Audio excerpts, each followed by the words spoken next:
শুভ মহালয়া বন্ধুরা, তোমরা সবাই ভালো থেকো, সুস্থ থেকো।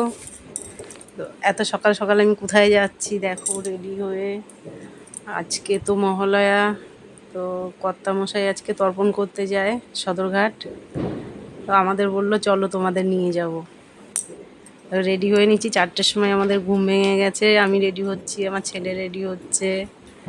তারপরে বাবা সাজতে সাজতে তো ঘাম ছুটে গেল, দিয়ে বেরিয়ে পড়েছি। দেখো অন্ধকার চারদিকে, এসব বোম ফাটাচ্ছে চারদিকে, বেরিয়ে যাচ্ছি। আর এই টাইমটা তো এমনিই উঠে পড়ি, প্রত্যেক দিন হাঁটতে যাই একটু। হ্যাঁ, দিয়ে আজকেও উঠে পড়লাম। ছেলেটা আজকে প্রথম উঠলো। দেখো কথা বলতে বলতে কার্জন গেট চলে এলাম। কার্জন গেটে যখন এসছি 5টা 19 বাজে, তো আমরা কার্জন গেট দিয়ে যাচ্ছি। আমাদের ওইখানে না 4টের সময় আমি উঠে দেখছি এত বৃষ্টি হচ্ছে, আমরা ভাবলাম যেতে পারবো না।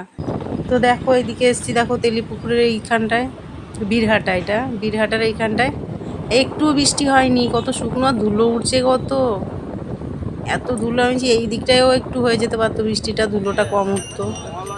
দিয়ে চলে এসছি দেখো সদরঘাট দামোদারে। দিয়ে সদরঘাটে এসে দেখছি এখানে আবার চলে এলাম।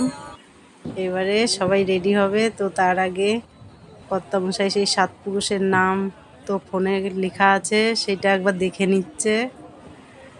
তারপরে যাবে, রেডি হবে, হয়ে তর্পণ করবে।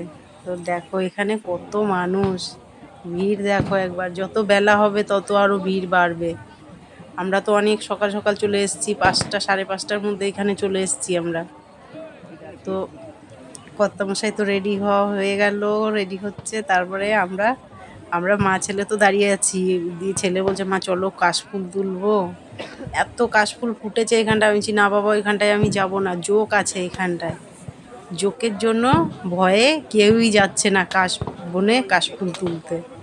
আমি বলছি না বাবা, যেতে হবে না, চলো এখানে দাঁড়িয়ে থাকো। দিয়ে এখানে সবাই তর্পণ করতে এসছে। ব্যবস্থা খুব ভালো, পুরোহিত, অনেক পুরোহিত এখানে ধরে ধরে তর্পণ করাচ্ছে।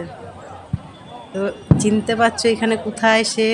ওই দেখো এত ভিড়ের ভিতরেও দেখা যাচ্ছে। ও তো তর্পণ করতে নেমে গেছে, আমরা দাঁড়িয়ে আছি। ছেলে বলছে আমি চান করবো। আমি বলছি না বাবা, চান করতে নামতে হবে না, এটা সদরঘাটের ব্রিজ। এখানে আবার প্রশাসনের তরফ থেকে সব রকম ব্যবস্থা রাখা হয়েছে, যে জলে ফলে কেউ তলিয়ে গেলে, যারা সাঁতার না জানে তাদের জন্য ব্যবস্থা করা হয়েছে। এখানে পুলিশও আছে, সাংবাদিক আছে, সব আছে এখানটায়। হ্যাঁ, আমরা এত সকালে এসেছি, সূর্য ওঠেনি। দিয়ে সূর্য উঠতে উঠতে আমার ছেলে বলছে মা দেখো কি সুন্দর সূর্য উঠেছে। দিয়ে সূর্য ওঠাটাও একটু ছবি তুলে নিলাম। তারপরে আমি বলছি চলো এবারে যাই। দিয়ে এসে এই দিদির দোকানে চা খেতে চলে এলাম।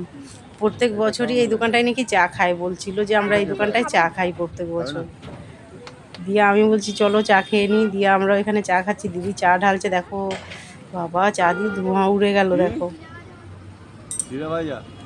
দিয়ে আমার আবার চা খাওয়ার অভ্যাসটা নেমেছি, আবার মুখটা পুড়ে যাবে না, তো পড়ে নি। তো তেলিপুকুরের প্যান্ডেলটা দেখো, এখনো হয়নি কমপ্লিট।